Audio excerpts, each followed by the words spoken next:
Will it rain when you're in the outdoors? Of course it will. So here is a short video on uncivilized options for rain gear.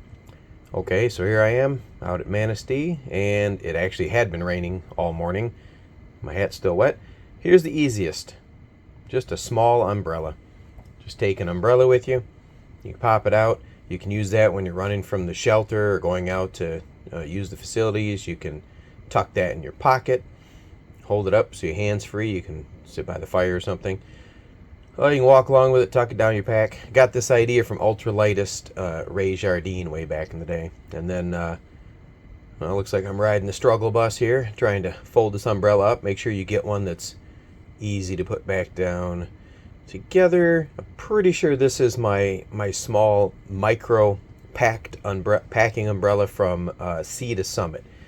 Yep, that says Sea to Summit, but backwards. So, all right, your next probably cheaper option is just use a 55-gallon garbage bag, heavy 3 to 5 mil. I just fold it in half along the center seam. Then I use my knife and I cut a little angle off the corner, just like cutting paper snowflakes when you were little. Make sure you cut a little gap in the front, like the collar open area, so you can get your big head through there. Or at least that's what I had to do. And then an armhole. Make sure you can fit your arms in it before you try to put the improvised rain gear on. So this was my rain gear for probably most of my childhood and into adulthood, because one, I'm super cheap, and two, it just works really well. And also, I mean, look how cool that looks. That's amazing. And I've disappeared. Oh, I forgot. It did rain all morning, which gave me the idea. Make sure you have a hat when you're doing the garbage bag poncho, because it doesn't come with a hood. So you have to have a hat. All right, up next. How to stay warm. So I would use that garbage bag poncho most of the time, and then what am I doing? Okay, I've got my blanket. Yes.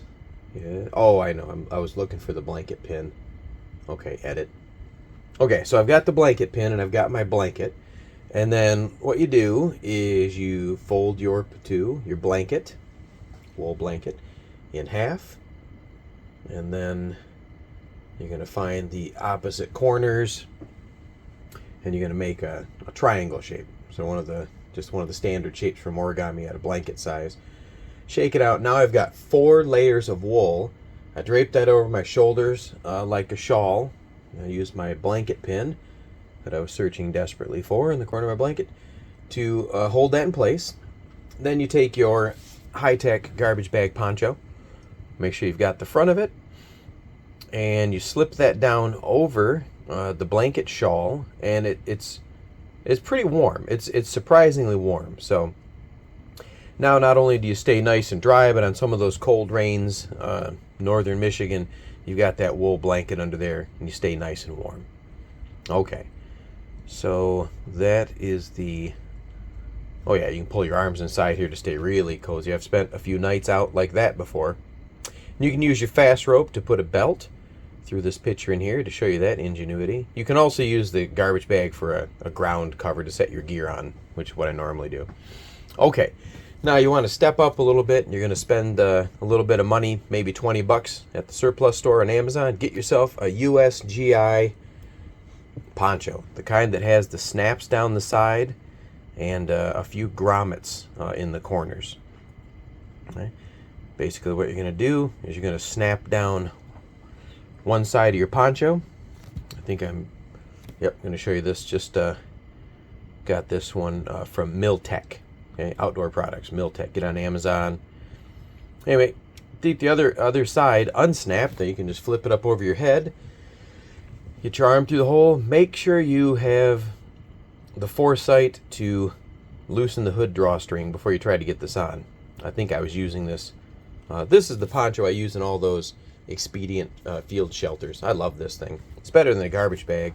I've been using this for years and years since I was able to pick one up. They last a surprisingly long time, the good ones, the ripstop nylon. Then you just button the other side once you're in, and then even if you have forgotten your hat, you've got a hood for this one. You take that hood down, and then you could tie your belt around there. Now you've got USGI poncho.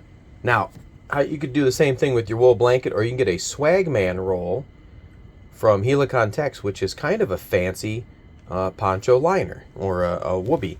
This one actually snaps into the USGI liner. Oh, it doesn't snap in. It's got these little toggles in the corner. I'll do a whole video on the Swagman roll.